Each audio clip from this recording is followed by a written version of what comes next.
97.3 Citi FM. Relevant radio, always. The customs chemists were supposed to be doing a whole lot of things. They were acting for all these agencies. But now what does the chemist do? You get to the chemist and then he now refers you. So I'll give you a specific product, like you have chicken leg quarters. If I was clearing a container of chicken leg quarters, right from day one when the stuff arrives, I'd have to take samples. Now these samples go to the standard board who do testing. Some of these samples will go to EPA. Now EPA sends its samples to Atomic Energy. You have to do a certain testing for them. Now, and then the Food and Drugs Board is also taking samples to do whatever testing they have to do. Now you have to wait for their testing to be done, collect reports from all these people, go to veterinary services, go through with your, all these the permits and that. Now with all these, you have to be sending EMDs. This is done online. You've done that. Now you physically have to go there, pick up these permits, come through all that, come to the port.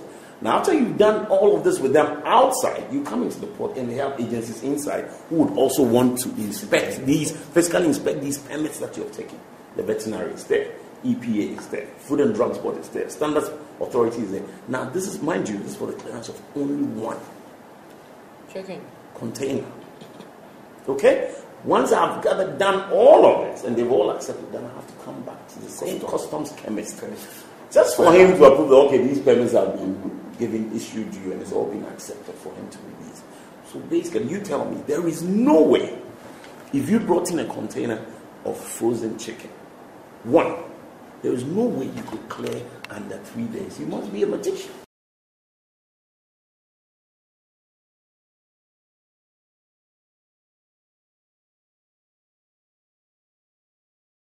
Out of place, you call it, and I agree it's out of place. But as we said from the beginning, our system is based on self-declaration. You, the importer or your agent, declares what you have imported and what you want to clear. You give us the value, you give us the quantity, you give us all the other details we need to process our work. Now, when this declaration is made, it is presumed to be accurate. But when in the course of doing our work we find inaccuracies, then a problem begins from there. Let's say, for example, you declared 200 bags of rice and it is found to be 2,000 bags of rice. Then there's a problem over there. The declaration has to be queried and you have to go through a process we call post-entry. When you go through the post-entry, it is likely going to delay you, but that will not take the time that people are saying. It shouldn't take more than 2 or 3 days in addition to what you are supposed to have cleared, the period within which you are supposed to have cleared your goods.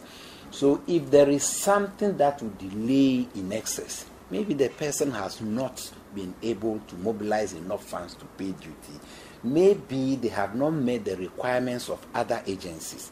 Let us say, for example, rice is a food item and you need certification or a permit from the Food and Drug Board. You need to acquire that permit before we can release the rice to you. If you are not ready with that permit, customs cannot release the rice to you because the agency which is responsible for giving you the permit is not yet satisfied with the requirements. So you need to meet those requirements before they can release it to you. 97.3 Citi FM. Relevant radio, always.